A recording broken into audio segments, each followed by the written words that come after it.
एक दफा का जिक्र है। एक रोशन और मसरूफ जंगल में हर जानवर खूब मजे कर रहा था, लेकिन वहां एक घने दरख्त के नीचे मैं बैठा था। हाँ, मैं कुछवा, एक ऐसे चेहरे के साथ जो इतना लंबा था कि आप इससे ठोकर खा सकते थे। बंदर हमेशा की तरह तजस्सुस में मेरे पास आया और हंसकर बोला, अरे कुछुए, आज इतने खामोश क्यों हो? मैंने भरी, हर कोई मुझे सस्त समझता है, लेकिन जल्द ही मैं सबको हैरान कर दूंगा। इसी वक्त लोमड़ी ने हंसते हुए कहा, अब क्या रेस या तुम रॉकेट लॉन्च करोगे? लेकिन मैंने अपने ख्वाबों से भरे खोल के साथ ऐलान किया, ना रीस ना रॉकेट, मैं एक हवाई जहाज बना रहा हूं और मैं उड़ने वाला हूं। अब ये तस्वुर करें, हर रोज मैं जंगल में पुरानी चीजें ढूंढता था, पुराने खिलौने, बचा हुआ लोहा, यहां तक कि एक जिंग आलूद पंखा। मैंने पर टैप किए, अपने खौल को पेंट किया और एक बटन लगाया जिसे मैंने टर्बो कहा। बंदर झांक कर हंसते हुए बोला, ये जहाज है या धात का लंच बॉक्स?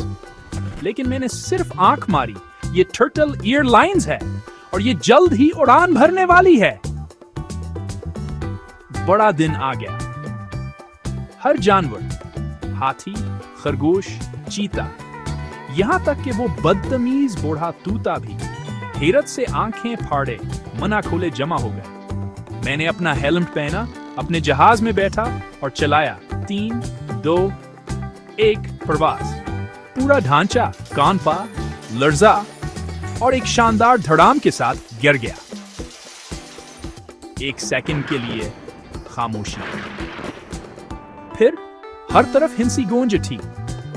बंदर जमीन पर लोटपूट हो रहा था। ये जहाज नहीं, ये उड़ने वाला समोसा बॉक्स है। लेकिन यहां एक मोड़ है। अगली सुबह जंगल एक हैरत के साथ जागा। मैं एक रंगीन छोटी सी दुकान पर फख्र से खड़ा था।